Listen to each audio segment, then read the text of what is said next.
What is up, everyone? Guys, listen up. I'm super excited to announce that this is going to be officially our first ever podcast episode where I sit down with the community managers of Helldivers 2 and discuss some of the most interesting topics about the future of the game, about balancing weapons, all that kind of stuff. So shout out to Mitchimus and Baskinator. It was an awesome interview, by the way. And I'm also going to be uploading more interviews with developers, with other content creators. And on top of that, I'm going to be doing live podcast episodes where I sit down with you guys and we go over the future of the game, the balancing, the concerns that you guys have for the game, everything that essentially you guys want to see added to the game. And the goal here is going to be to turn this podcast into a better communication tool for the community and the developers. So if you guys do enjoy this kind of content, slap a like, sub to the channel. As I said, I'm super excited for all of this. I got tons of ideas for the podcast. So yeah, there's a lot to work on here. You know what I mean? Anyway, I'm out of here. Enjoy the interview. Everybody that is gonna be watching this, we're gonna be recording the first podcast episode with the community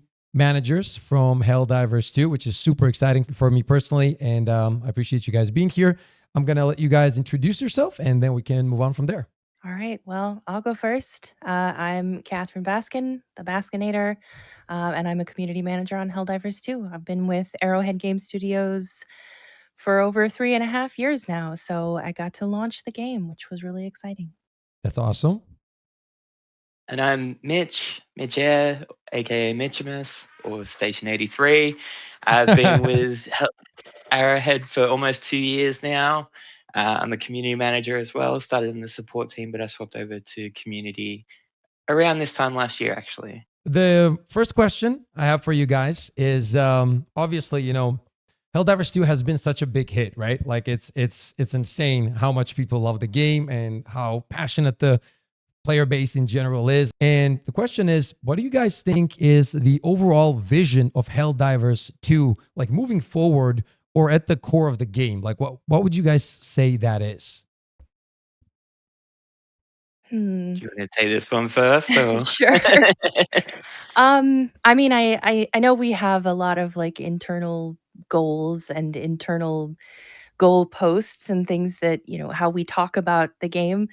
But for me, like the way that I think of it is that it's the space hero fantasy on one end and it's the galactic metagame. I think the Galactic War is like our big thing. Like that's I know just speaking for me personally, that's like the center, pillar of the game. And then on the other side, I think the more accurate vision and the more accurate term would be having fun with your friends, blowing shit up with your friends. Yeah. Okay. Yeah, that makes sense. What about you, Mitch? Yeah, I really have to echo what Katie said. The second thing, especially, like it's just designed to be some dumb fun with friends where you have these moments, Yeah. And we've heard Peel and talk before about like the butt clench moments when you're in the middle of a big firefight. The You're trying to tingling in get the that butt. stratagem, that final stratagem off that could change the whole battle, and just like the fun that comes from that. So I think that's the big thing. And then, yeah, the Galactic War, all these other systems that we put in place just really help drive that even further. So like we got such a strong theme, with Super Earth and, everybody being like a grunt and everybody's on the same level. And you're going out and you're fighting in these massive wars or, Yeah. across different planets or whatever. And it really keeps you on your toes and you never know what's going to happen next. So. Yeah. Yeah, that has always been a very big part, right? Like the role playing part of the game. So another thing is, right, like all of this kind of drives into my second point is like how hard is it to keep up with the demand, right? Because let's say the whole role play, let's say the new content, which we're going to talk about here in a minute, all of these things. In this case, in Helldivers 2 case, I would say that the latest additions to the game have been some of the best additions to the game. Like everybody agrees with that, right? So from your guys' perspective, like how do you guys think, how, so to speak, how tough is it gonna be to keep that demand up now that people have tasted some of the best content for the game? Mm, I mean, I think it's important, firstly, that we stay true to the game that we want to make.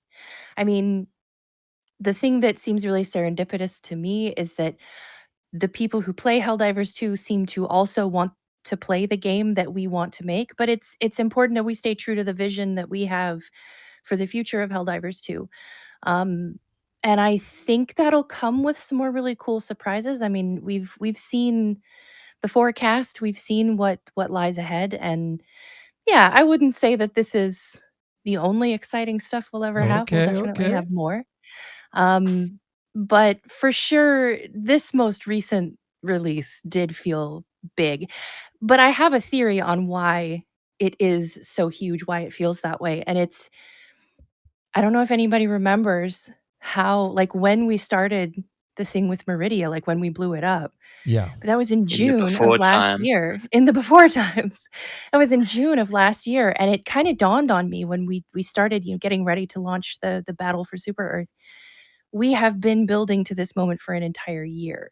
So, I think that's why it felt so huge, like, just it was such a labor to get there, and I won't say that we'll never have moments like that again, but certainly it was the first big story swing that we had in the game. Yeah. I think the ARG was incredible, by the way. Like I had Thank you. so much fun. I didn't sleep. I think we streamed pretty much every day and it was insane. It was one of the in my personal experience, it was the best time I've had with the community. Like it was awesome. Oh, So yeah, that was a great job. And that means a lot. and I think that that also really helped the build up. Like it really helped the whole momentum. What are your thoughts, Mitch? It was the ARG was huge. Actually, speaking of Meridia as well, I'm wearing my Let's Singularity Party go. T-shirt. Let's go. Yeah. Yep, yep. Yeah, I think uh, the whole build up, the demand is gonna be tough for you guys, man. And not that's not a bad thing. I think that's a good thing because that means the quality is going up and like the whole weapon customization and everything like that. So that will kind of drive me to the next question. And Mitch, I'm gonna go to you first here. Weapon customization has been added, new biomes have been added, like enemy types, Illumina going crazy over there, over here, all that kind of stuff, and there's bugs that come along, right? And you guys have probably been under a lot of stress because of said bugs and whatnot, because then feedback comes in, this doesn't work, that doesn't work. How do you guys deal with that? What's the process behind that? And what is like the time frames that it usually takes to take care of these bugs, especially when there's new, bigger contents that come along the way? yeah, well, I mean, I feel like our release schedule, we kind of have something set up in the pipeline. So, we have our big patch, and then we do two hot fixes, like 1 week after, and then the week after that. Yeah, So we do manage to catch a lot of the bugs as they come up, but naturally, we have a reasonable amount of quality testers, but it's never going to equate to the amount of people that we have playing the game. yeah, So there's always going to be more bugs picked up by the community. But I mean, generally, like Mondays and Fridays, especially, it's just Bask and I sitting in the Discord being like, all right, let's see what we've got.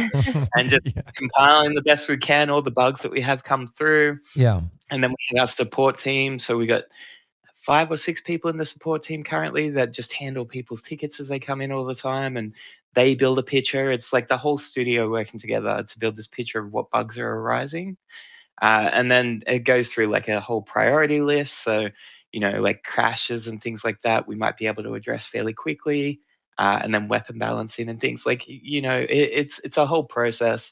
And it's handled by people a lot smarter than I.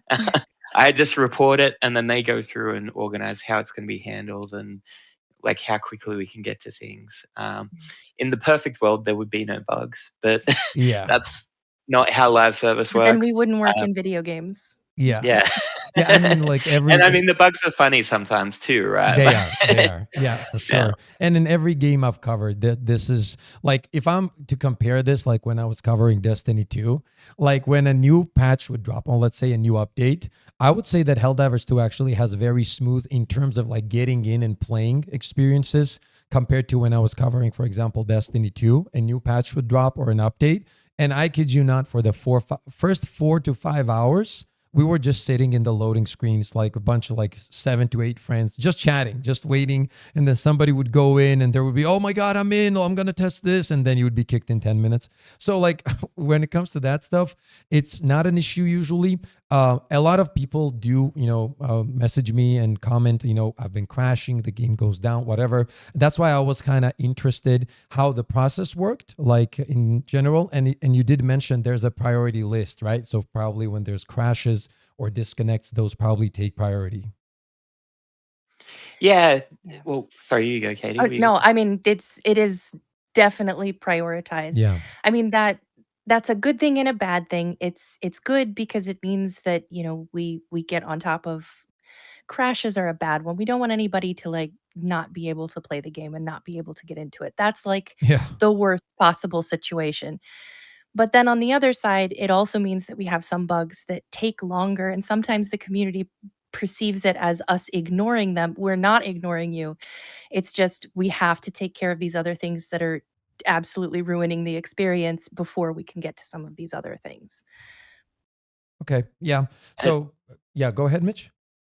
and it's naturally like a frequency thing as well, like, I mean, there can be some really bad bugs that might not happen as on grander scale Yeah. versus some other ones. So, I mean, if you've got, 10,000 people reporting one bug, that's like might Yeah. not be as big, but, like it's all give and take. So, Yeah, makes sense. And speaking of like bugs and how that is prioritized, right? I wanted to talk about balancing. And let's be honest here, this has always been the craziest topic in this game. You guys know, even as content creators and being one of the content creators, right? I know that I've said some stuff, others said some stuff, and there's always feedback from every side. Even our feedback a lot of the times, right, will be like, you know what, that's too much. You definitely have people like that, and you have people who agree and disagree. And I think that's also very healthy in general. Like, we don't have to agree about everything. I think that people always assume that we have to all be on the same page. And in my opinion, feedback is something that really takes the game to a better place in general. And what is, from your perspective, what is the philosophy behind balance? And where do you think the line is to be drawn between balance and fun? Like, how hard is it to control? I mean, we are, like, not even the right people for Yeah, this. But just we your have a thoughts. direct line to the people Yeah, who are. yeah, Um, the conversation that I see most often is we want players to have fun, but at the same time, there is a vision, there's a design, there's like a sweet spot. I mean, that's the term that gets thrown out a lot is like finding the sweet spot. With some weapons, we might think that we have found it before we release it, and then we release it, and then we discover like actually upon reflection, you guys are right, and yeah, we'll change it. Um, other weapons, sometimes the community might want to go a little bit too far into fun, or even sometimes the opposite problem. We'll have people who are such big armory divers, like that is what they care about. They're here for the space guns, that they want this yeah, almost like hardcore realism punishing experience. And we do have to like sometimes we can indulge that, but sometimes we do have to push back on it and say, like, no, we should yeah. also Yes, try to make please. things fun. Yeah, Um, so it's hard. I mean, I do not envy our weapon designers at all. They're so talented and they're so much fun to talk to because they put more thought into these weapons than you can possibly imagine. And they are always on the subreddit. They're always lurking in Discord. Like they are watching everything that people say and they're taking in all that feedback. We try to like put up a barrier so they don't see all some of the mean feedback because yeah, it's yeah, like yeah, yeah, it even hurts my feelings sometimes where I'm like, damn, I didn't even design this gun and that hurts. But at the same time, like they care so much about getting it right. And if we don't get it right, I think we're pretty good about going back and trying to fix it. and it's funny, you talk about how we try and protect them and we deal with it all the time. We become like almost a little bit numb to it in a sense. Yeah. And I mean, I know I shared some stuff that was being passed around the other day. I shared that with the team, and somebody actually messaged me and they're like, "Oh, that's a little bit harsh." And I was like, "Oh, sorry, I like it doesn't affect me like that anymore." Yeah, because you hear so much of it, which is another really interesting topic. Because as community managers, when I've worked with other studios as well, I'm gonna be honest, and I've said this many times on streams and in videos as well. I feel like you guys have been the most open and communicative people I've personally worked with. And I always say you got to give credit where credit is due, and you also got to give the real feedback when it's needed. And as I said, like you guys have been answering a lot of questions, and even the fact that we're having this conversation, right? Or how you guys, communicate in Discord, that is pretty cool. But at the same time, as you said, you got to be numb a little bit, right? Because so much information comes in from every angle. It's got to be kind of crazy.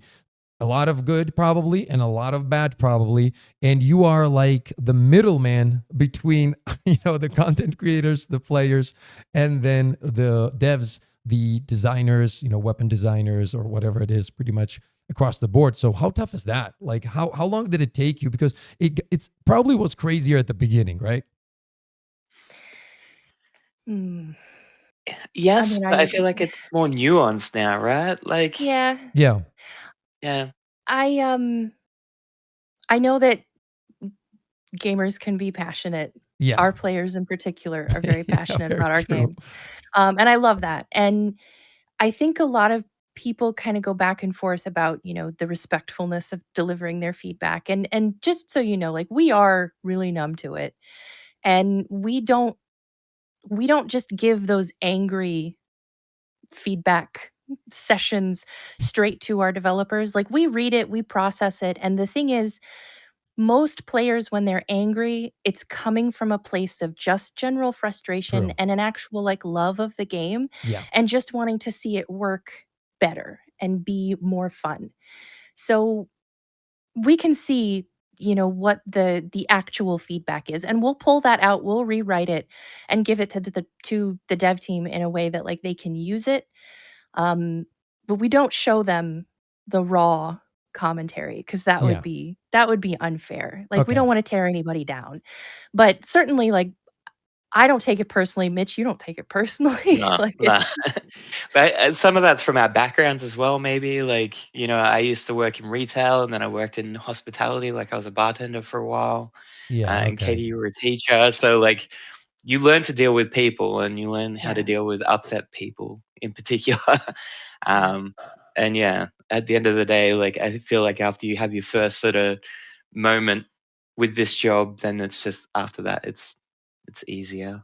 Yeah. After you've done a telephone customer service job, I can Yeah. imagine. Yeah. Do you can it. do anything. Yeah, Yeah. I can imagine. I used to work at a cell phone company as well, and when they, as you said, like the department. I don't know how it is in English exactly, where you're answering all of those phone calls. Essentially, that was the craziest place. The sounds coming out of that room was kind of crazy. So yeah, I understand exactly what you're saying. And next thing I wanted to ask is about the story, right? Story is such a big part of a lot of players' journey in Helldivers 2. Now, I'm not gonna sit here and lie. I'm not one of those. Like, I want good guns. I want to blast things away, destroy Bile Titans mostly. I try to avoid bots, but I have to test items there anyway. But the point is, right? Like a lot of people really enjoy story. It's a big part of the game. From your guys' perspective, how hard it is to dictate the story, but at the same time, the story sometimes dictates content, right? But where do you draw the line? And do you guys think sometimes content should take the upper hand over, let's say, the story?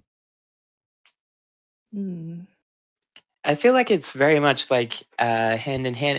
It's always a balancing act. It's not easy. Like we've gone through a few different writers. Like our writing team is small as well, but they work extremely hard. And the handover job that we've seen between the writers as well has been amazing. And then the content around that, like it's not always they don't always start together. Sometimes we will have a few things in the works, and then they'll try and sort of mix and match them up to wherever they feel like they fit. And then yeah, there has been some like side stories in a sense developed from events that happen not only in the game but outside of the game, and how that all feeds back in on itself. And yeah, I think it's a very tough balancing act that our writing team do, Yeah. and the way they work with our weapon development team, and all the other people that work on our war bonds. Like, it's very crazy, but it is hard. Like, I do think content is such a strong thing, and keeping these themes that we've had of when people were on Super Earth, we had more Super Earth. Like, we had the Royal Guard coming out because that's the armors that were available there. Um, eh, yeah, It I takes think a they lot do of a work good to job of that. coordinate it, though.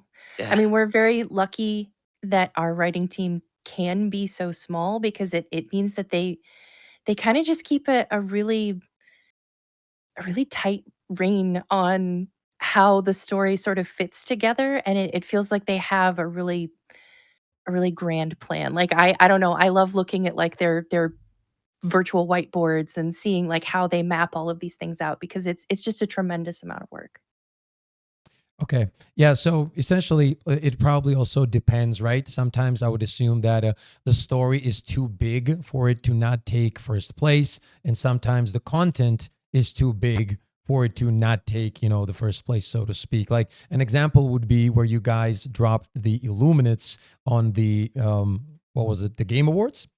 That there wasn't really some, it was more of a secret content drop. There wasn't really, there was obviously some story and expectation, but there wasn't a heavy story driven narrative like it was with the latest one, for example. And boom, it dropped out of nowhere, and then we were playing at 7 a.m. You know what I mean? The way that we do storytelling in Helldivers is really interesting. I think it's, and there are other live service games that do this, but of course, I think ours is the best.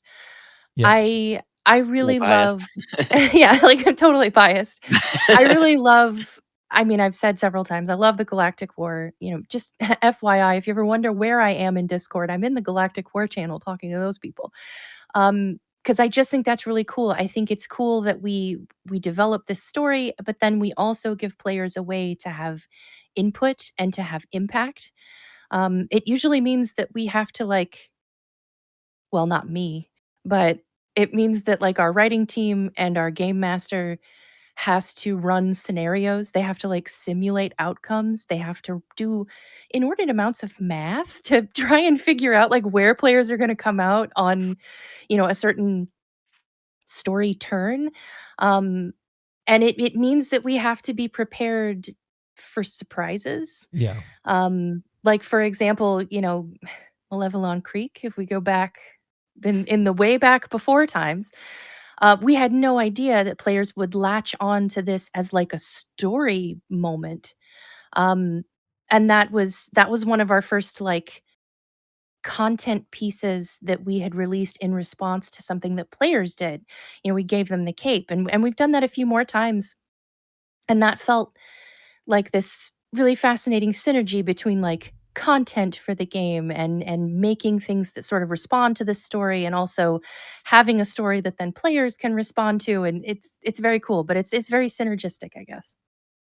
Yeah, it also became a very legendary moment, right? Like everybody's talking about the creek and so on. The one thing that I have noticed, for example, and I've heard this feedback, and I've myself have had this feeling as well, was that sometimes the story, even if you take the creek moment, right? It was really cool. The battle was insane, and then we kind of pushed the bots away, right? And everybody, I remember till this day, everybody was messaging and, dude, Illuminates are gonna invade. And back then we were expecting Illuminates, and it was crazy.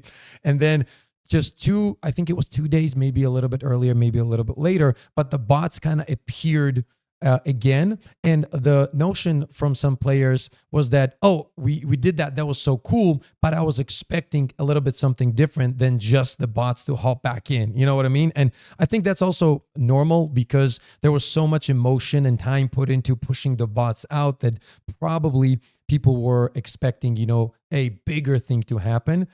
If that And makes I sense. think nobody really knew Yeah. how the Galactic War was supposed to work yet, because that was really early on. I mean, that was Yeah. March? Ugh, Yeah. so long ago.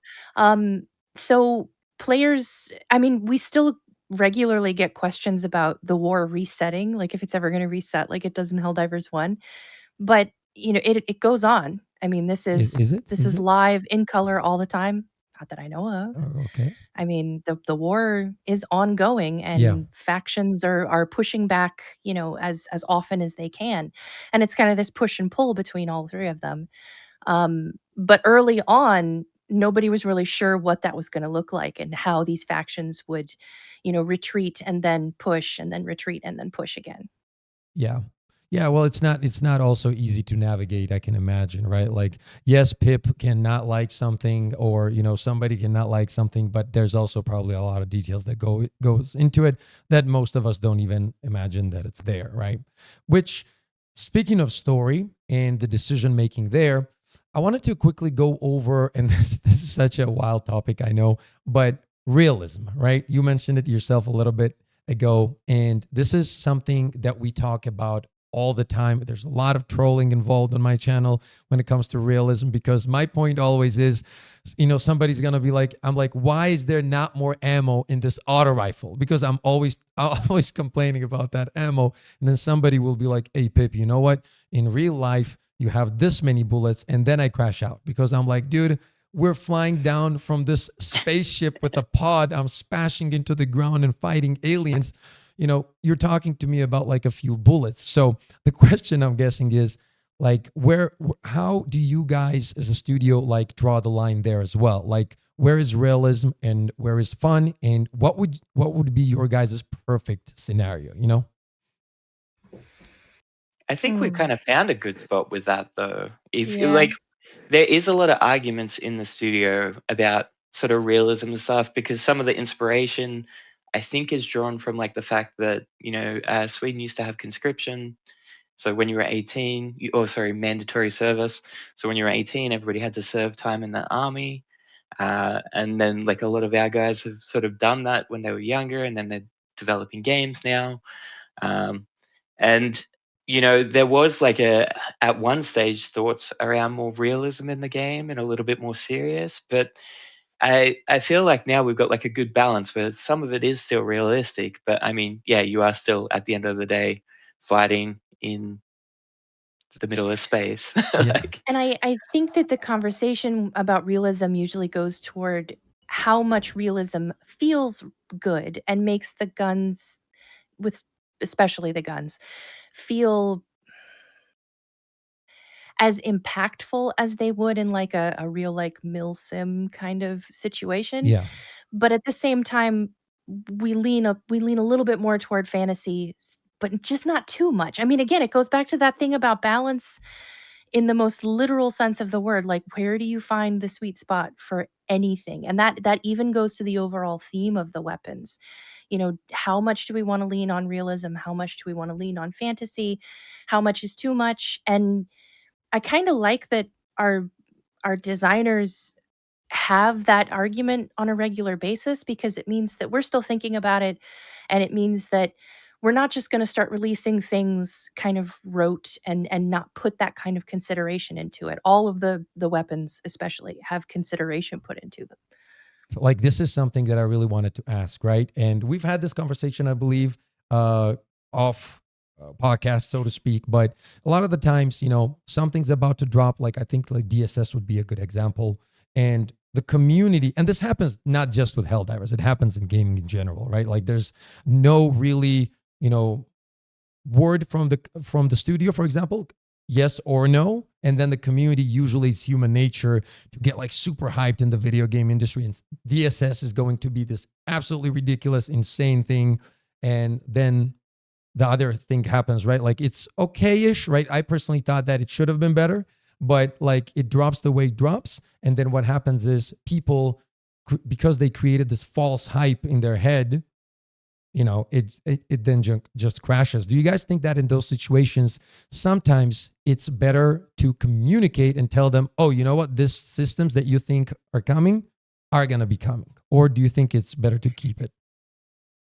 Well, it doesn't seem to have much of an effect, whether we Yeah. communicate really openly or not. Like, just being straight up, it with the way that the hype cycle builds with our community, with a lot. I mean, this is every game community. It's every live Yeah. service game. True. They gas themselves up like you wouldn't believe. And I have gone into channels and threads before, and I posted like, "Hey, manage your expectations on this because it's going to be this and not what you're saying it's going to be." Or for example, the update is coming on this day, or it's coming on this day or this day. Um, they don't even listen to me. Like they'll reply to me and be like, "You're lying," Yeah, yeah, yeah. You're which trolling. is, Yeah, it's fine. But at the same time, it does create a really big challenge around communicating at all, yeah, because then when we do have something that we want to put out, we have a communication that we want to write, it means that we have to sit and like threat model, so to speak, and anticipate every single response that the community might have to this, what they might read between the lines, whether we want them to or not. Um, it creates a really, really huge challenge. And we also have trouble with things like developer blogs. That's something that's on our wish list that we would like to do more of.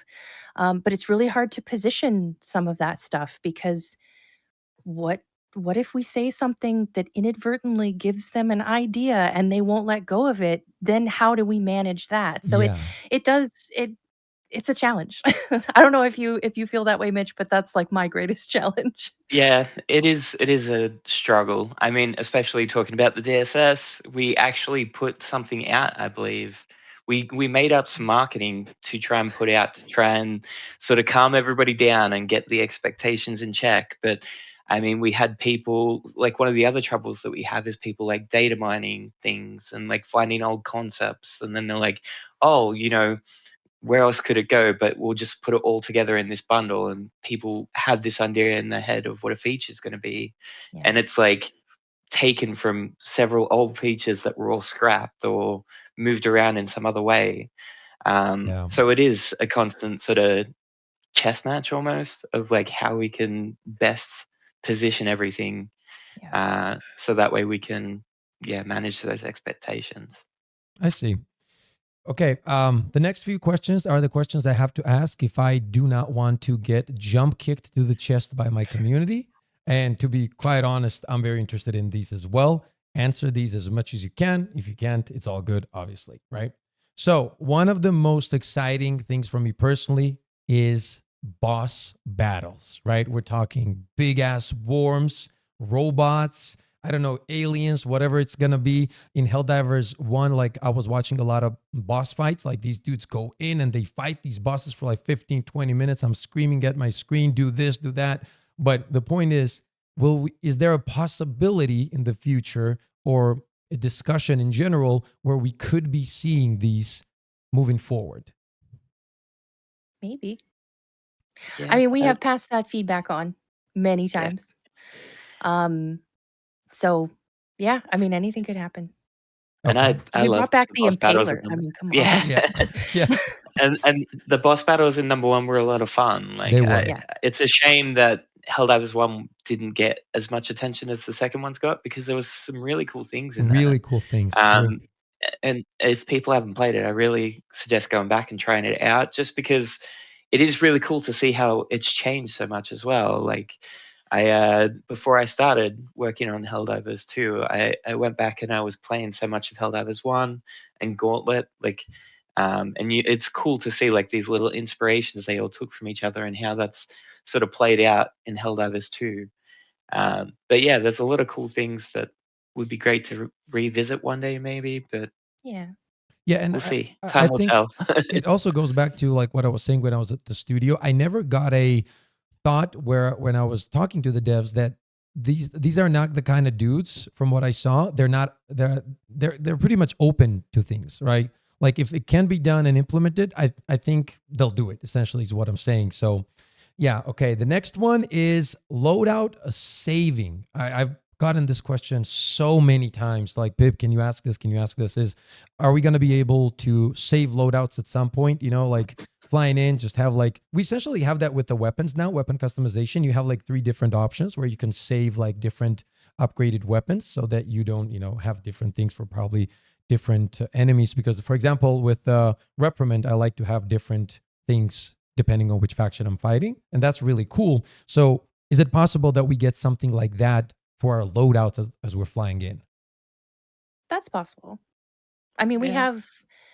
we have a really incredible systems design team. I mean, they've done some really cool stuff. I mean, weapon customization is it's really cool, Yeah, and I have no doubt.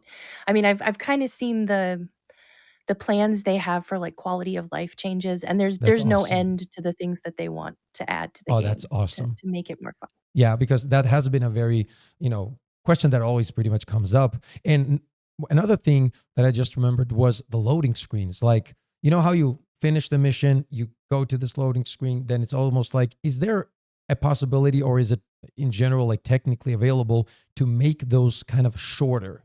Or is that not I think something on we the actually list? did shorten it We from did. one. Yeah, and I think it yeah, I was was gonna longer say in the beginning. It was longer. yeah, Okay, okay, okay. Yeah. yeah. Mhm. Okay. So this is already the shortened version. I mean, maybe they'll do a Okay, shorter okay. version in the future, but believe it or not, it used to be longer. You used to be sitting there and thinking about your life decisions for a while Yeah. before you got back Yeah, to your take a shit. shower, You have really had to Yeah, breakfast. weigh what Yeah. you had just done. Yeah. yeah. Okay, next up, guys. This is also another one where people have been like, we've been discussing this in the community essentially, and the question is about difficulty, right? And this question is going to be kind of split into two, because I personally think that difficulty 10 right now, you'll probably get feedback where difficulty 10 is easy or difficulty 10 is hard depending on who's playing it. I think that for the average player, I think difficulty 10 is a pretty good challenge. I don't think that it's super easy for the average player, that is. But do you guys, since there was more difficulties in Helldivers 1, everybody's assuming, including me, there will be more difficulties added to the game, right? Like 11 or 12, let's say. Is that something that is on the radar as well? That is certainly possible. I think it's that. I mean, we definitely know players want more challenge, but we also wanna make sure we're investigating other ways that we can challenge players, Yes, because I think if we fall into the trap of like, well, let's just make this one harder, like exactly. that's not really offering Yes. new kinds of gameplay. Yeah. Um, and I know just from talking to the team, I think they want to do more interesting things than just make a bunch of difficulty levels. I mean, I'm not saying that it's not gonna happen, Yeah. that we wouldn't add another one. You never know. But that's not the only thing we wanna do. Yeah. Yeah, and they No, go kind ahead, of Mitch. tried to address it as well with things like the predator strain, adding that difficulty Yeah. via having a different type of enemy that you have to adjust your tactics to. I think it would be cool to see like higher difficulties. I've even seen a lot of memes lately about like difficulty 11, and it's like Monday, difficulty 12, which was like Australia, Yeah, yeah, yeah. uh, yeah. So I mean, I would never say never to it, but yeah, I think that's meant to be like not the stopgap, but that's meant to be a way of addressing it is by adding these sub factions Yeah. to make you mix it It up a bit it more. has definitely made the difficulty harder. Like the predator strain is wild. Like they go nuts, right? So that was a very very cool way to up the difficulty on the bug side. Now, I did mention at the beginning that it was like this question goes into two parts, right? So the second part goes back to what you were saying, Bask, and that was more interesting ways to make the difficulty, right? And I was thinking, and even actually when now that I remember in the studio when we're talking, there it did come up in terms of like when we're bringing this idea to the devs that new modes, right? And I'm thinking that's what you were saying as well, something that changes the gameplay loop as well, not just adds 11 or 12 or 13. For example, a mode where you have less lives, right? Like let's say you go in and the whole team has only three, fly-ins or something like that. Is that a discussion as well? I mean, I've seen them talk about all kinds of things. Um, we've done a few. I mean, I don't know, when you said that about, like, coming in with less, I thought immediately of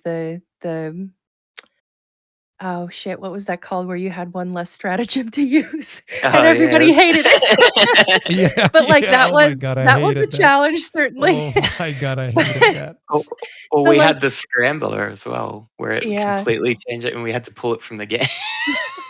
Dude, I oh mean, yeah. there's that because this is also another, like, really difficult discussion because you wanna make challenge, but you don't wanna make people miserable because there is a tipping point for even your hardcore players where it's like, I am challenged and I'm frustrated. It's the lean moment, you lean forward in the chair, the gamer lean, but then there is a tipping point where it's like, "All right, I'm logging out, I'm done." And Yeah. that's not what we want. We want you to keep playing the game. So we don't wanna create any sort of hate. Like, we don't wanna do that. Like, we still want it to be fun. Yeah. And that's really hard to do. It's really hard to come up with things that players will latch onto like that. But they try. They're trying. Yeah, that's why I was saying like I think that the difficulty 10 for the average player, I think it's a great challenge. But like when you have those hardcore players, right, that have thousands and thousands of hours within the game, you can have like two things can be true at the same time in terms of if you do create that kind of mode, yeah, the average player will hop in there and try. And, if he doesn't succeed, he either, will try to learn the mechanics or whatever. But having that mode on the side doesn't hurt the game, right? Like it just gives you more options. And I've always thought that like a lot of games do this. For example, they have a PvP mode and they'll introduce a new one and they'll take away the old one. And it always causes frustration because people are like, dude, let them both be there and let me pick what I want to play instead of like ripping it out. And now I can't play one of my favorite modes. And it feels like you force the players to play in a certain way that they don't want to. You know what I mean? That's why I think that that difficulty is fine, but a cool mode with like less lives or something like that could be really cool on the side as like a top tier, so to speak, challenge for everybody, average or hardcore. And I think Yeah. that highlights something too that we haven't said, which is that Helldivers is for everybody. Yeah. Like, people who are not good at Helldivers are just as, like, meaningful to us as players. Like, you don't have to be like Mr. Hardcore Gamer Yeah. to mean something to us, and for your feedback to mean something to us, and for your participation and your involvement in the community. Like, that's we don't wanna create a game like that because I feel like that's when a community and a game kinda becomes toxic, when it stops feeling like it's for everybody. Yeah.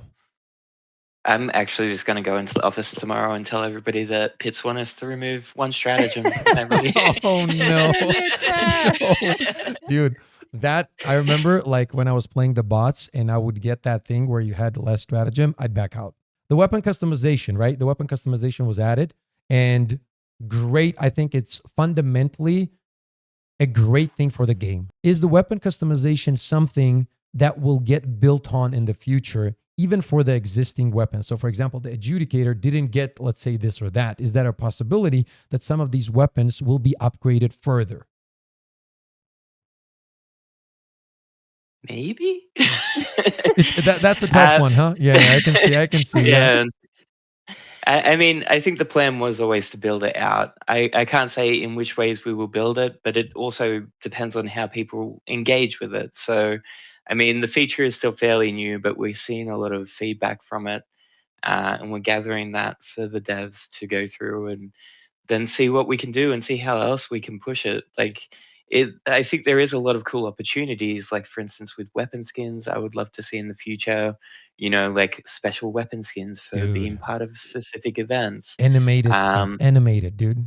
Like uh, fire stuff on the fire break, dude. yeah, we're Yes, getting like the what Call is of it, Duty. dark matter from Yeah, Call of Duty. Yeah, yeah. Running around yeah. as Snoop Dogg. No, no, not Yeah. not that far, But but but yeah, I think it would be cool to look into things like that, and see, what ways we could go with it. But yeah, like it's a evolving system, and over time, I'm sure there's going to be changes to it. But at this stage, it's hard to say. It's still too early, I think. and has there all ever been like discussion of bringing the same kind of thing to secondary weapons? Because I've been getting this question as well. People enjoyed it so much for the primaries that the question was always, do you think they will be adding anything for the secondary weapons? I imagine that that's on the table. I mean, it's hard to say, like, I think I know we want to do that. We would love Yeah, to do things like that, but I'm always cautious because for the thing we talked about yeah, earlier about the exactly. The community, hype like, and hyping yeah. itself up, um, but it's absolutely possible. Yeah. Yeah, I can imagine because the primary weapons must have been more detailed and tougher to do, right? Like they're more intense, so to speak. They do some Well, crazy that's stuff. that's the meaningful one. That's the one that we had Exactly. to get right and we had to spend the most time on. So now, anything that we do with weapon customization is just to polish and make it better. Exactly. Yeah. And I know we get told a lot that, we treat our community like QA, and that one hurts. All right. But the real thing is, with features like the DSS, with features like weapon customization, we do rely on you to tell us what you want to see out of it so that we kind of know, because we might have, like, 8 different paths that we could possibly take to expand something, but we don't want to expand it in a direction that then players don't really get anything out of. So we have tons of plans, but we don't really know which direction we're going to go in just yet. Okay. And finally, guys, I want to ask you a very important question, right? And we're gonna need some details here. When we're in the studio, you guys told us about the duck story, Yes. right? We literally walked in and I noticed, me and Thick were like, dude, you see these ducks everywhere? Like there was like small ducks, medium ducks, big ducks. What's that all about? So we had someone new join the company, works in our IT department. His name's Lars, and he was, very nervous about joining the studio and like meeting all these people, working on such a big project. So as an icebreaker, he didn't tell anybody he did this, by the way. He started sneaking around the office Yeah. after it was closed and leaving little ducks everywhere. It started with little yellow ducks. Yeah. They were tiny. They were just in all sorts of random spots. So you go to like make a coffee when you go into the office. Oh, there There it you go. is. Yeah, there it is. And in the coffee cup would be like a duck. And anyways, this happened one week, and then like everybody was like, haha, that's funny, that's weird. I wonder who put the ducks around. Nothing more. A week later, same thing, but with blue ducks. So blue ducks everywhere, all throughout the office, in all random places, like different to the places before. And then same deal. Nobody knew who did it. And then the week after that, and it went on for like 2 months or something. Nobody knew And who. nobody knew who it was. Nobody knew who it was, and the pranks with the ducks slowly became more elaborate over time. So there was like a thing where it was like it was called duck divers, and it was like a bunch of ducks in a semicircle with like a board, and it had like duck divers written out and all the different stuff. I'll send you some of the pictures so you can add them after. Yeah, yeah, yeah. But yeah, so and then it all culminated in one day because we allow dogs in the office, and they were super worried about the dogs accidentally eating a duck. So there was a note put out saying like, hey, whoever the duck person is, we really find it funny, but we have to be mindful of the animals in the office. And then the next day when everybody went in, there was like a scavenger hunt around the office of like, come and find me, like the duck guy. And That's we call it the awesome. quackening in the office. That's what it's called. And it was a scavenger hunt that took place all throughout the day. I think there was like 8 pieces to the scavenger hunt. And then it turned out to be Lars was standing at his desk, and when they found him, he like took off his work shirt, and underneath was like a t-shirt with a giant duck on it, and he had like the giant plush duck Yes, the that you saw. reveal. The reveal. Yeah. So the quackening, it happened. It was a crazy time, and that's how Lars started with our company. But it's really cool, and he's a big part of our team now as well. He's great. So. That's cool that you guys have that kind of vibe in the studio as well, because at the end of the day, you need that kind of healthy environment to, get everything going and all that. Guys, thank you so much. This was awesome. Thank you for your time. I hope you guys had a good time as well. I think this was a pretty chill pod, and we got a lot of answers, good conversations. And once again, shout out to you guys for taking time, and hopefully we can do this again. Yeah, thanks for so much having us. Yeah. Anytime. Yeah, this was awesome. Anytime. All right.